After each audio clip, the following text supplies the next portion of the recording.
ಇನ್ನು ಕೈಮನೆಯಲ್ಲಾಗ್ತಾ ಇರುವಂತಹ ವಿದ್ಯಮಾನಗಳ ಬಗ್ಗೆ ವಿಪಕ್ಷ ನಾಯಕ ಆರ್ ಅಶೋಕ್ ಮಾತನಾಡಿದ್ದಾರೆ.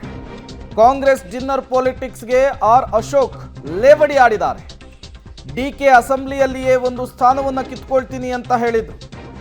ಸಿದ್ದರಾಮಯ್ಯ ಕೆಳಗಿಳಿಯೋದು ಹತ್ತಿರ ಆಗ್ತಾ ಇದೆ. ಸಚಿವರು ಸಿದ್ದರಾಮಯ್ಯ ಅವರಿಗೆ ಬೀಳ್ಕೊಡುಗೆಯ ಪಾರ್ಟಿಯನ್ನ ಕೊಡ್ತಿದ್ದಾರೆ ಅಂತ ಕುಹಕವಾಡಿದ್ದಾರೆ. ವಿಪಕ್ಷ ನಾಯಕ ಆರ್ ಅಶೋಕ್ ಕಾಂಗ್ರೆಸ್ ಮನೆಯಲ್ಲಾಗ್ತಾ ಇರುವಂತಹ ಬೆಳವಣಿಗೆಗಳ ಕುರಿತು ಮಾತನಾಡಿದ್ದು ಹೀಗೆ. ಕರೆಕ್ಟ್ ಅಂತ ತಿಳ್ಕೊಂಡ್ರೆ ಫೇರ್ವೆಲ್ ಪಾರ್ಟಿಯನ್ನು ಕೊಡ್ತಾ ಇದ್ದಾರೆ. ಫೇರ್ವೆಲ್ ಅದು ಕರೆಕ್ಟ್, ಫೇರ್ವೆಲ್ ಬೀಳ್ಕೊಡುಗೆ ಸಮಾರಂಭ. ಅಸೆಂಬ್ಲಿ ಫ್ಲೋರಲ್ಲೇ ಮಾತಾಡಿದ್ದೀನಲ್ಲ, ಒದ್ದು ಕಿತ್ಕೊಂತೀನಿ ಅಂತ ಹೇಳಿದ್ದಾರೆ. ನನಗೆ ಹೇಳಿದ್ರು ಅವರು. ನನ್ನ ಹತ್ರ ಇದು ಅಧಿಕಾರ ಇದ್ದರೆ ಕೇಳ್ಬೋದು. ನನಗೆ ಹೇಳಿದ್ದು ಯಾರಿಗೆ? ಈಗ ನನಗೆ ಹೇಳಿದ್ರೆ ನನ್ನ ಅಪೋಸಿಷನ್ ಲೀಡರ್ ನಾವು ಕಿತ್ಕೊಳಕ್ಕಾಗತ್ತ? ಡಿ ಕೆ ಶಿವಕುಮಾರ್ ಅವರು ಒದ್ದು ಆಗಲ್ಲ.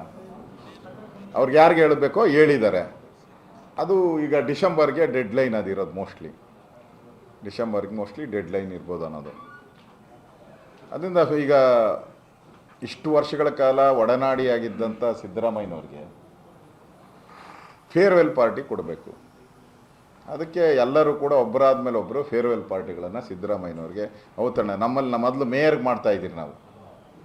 ಮೇಯರ್, ಬೆಂಗಳೂರು ಮೇಯರ್ ಇಳಿಬೇಕಾದ್ರೆ ಇದ್ದಾಗ ಒಂದು 3 ತಿಂಗಳಿದ್ದಾಗ ಮೇಯರ್ಗೆ ಫೇರ್ವೆಲ್ ಪಾರ್ಟಿಗಳು ಬೀಳ್ಕೊಡುಗೆ ಸಮಾರಂಭ ಅಂತ ಮಾಡಿ ಎಲ್ಲರಿಗೂ ಊಟ ಹಾಕ್ಸ್ತಾ ಇದ್ರಿ. ಹಂಗೆ ಊಟ ಹಾಕ್ಸ್ತಾ ಇದ್ದಾರೆ. ಪರಮೇಶ್ವರ್ ಅವರು ಊಟ ಹಾಕ್ಸ್ತಾ ಇದ್ದಾರೆ.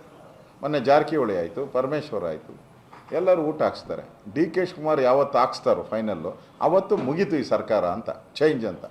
ಅದನ್ನು ಕಾಯ್ಬೇಕಷ್ಟೇ ನಾವು. D K Shivakumar farewell party ಯಾವತ್ತು ಕೊಡ್ತಾರೆ ನೋಡೋಣ. ಅವತ್ತು ಕೊಟ್ಟ ಮೇಲೆ ಇದಕ್ಕೆ ಅಂತ್ಯ ಅಂತ ಬರುತ್ತೆ ಅಷ್ಟೆ. ಇಲ್ಲಾಂದರೆ ಯಾವುದೇ ಒಬ್ಬ ಮುಖ್ಯಮಂತ್ರಿ ಇದುವರೆಗೂ ನಾ ಕಂಡಂಗೆ 20 ತಿಂಗಳಲ್ಲಿ ಒಂದು ಅಧಿವೇಶನದಲ್ಲಿ ಡಿ ಕೆ ಶಿವಕುಮಾರ್ ಅವರು ಎಸ್.ಎಂ. ಕೃಷ್ಣ ಅವರ ವಿಚಾರವನ್ನು ಪ್ರಸ್ತಾಪಿಸಿ ಮಾತನಾಡ್ತಾ ಇದ್ದಂತಹ ಸಂದರ್ಭದಲ್ಲಿ ಒಂದು ವಿಚಾರವನ್ನು ಹೇಳಿದರು. ಅದೇ ಅಧಿಕಾರವನ್ನು ಒದ್ದಿಸ್ಕೊಬೇಕು ಅಂಥೇಳಿ ಜ್ಯೋತಿಷಿ ಏನೋ ಹೇಳಿದ್ರಂತಲ್ಲ, ಆ ವಿಚಾರವನ್ನು ಈಗ ಕೈಮನೆಯಲ್ಲಾಗ್ತಾ ಇರುವಂತಹ ಬೆಳವಣಿಗೆಗಳಿಗೆ ಕಂಪೇರ್ ಮಾಡಿ ವಿಪಕ್ಷ ನಾಯಕ ಆರ್ ಅಶೋಕ್ ಅವರು ಮಾತನಾಡ್ತಾ ಇದ್ದಾರೆ. ಸಹಜ ಈ ರೀತಿಯ ಬೆಳವಣಿಗೆಗಳನ್ನು ತಮ್ಮ ಟೀಕಾಸ್ತ್ರಕ್ಕೆ ಬಳಸಿಕೊಳ್ಳುವಂಥದ್ದು. ಆರ್ ಅಶೋಕ್ ಕೂಡ ಅದನ್ನೇ ಮಾಡಿದಂತೆ ಕಾಣುತ್ತೆ.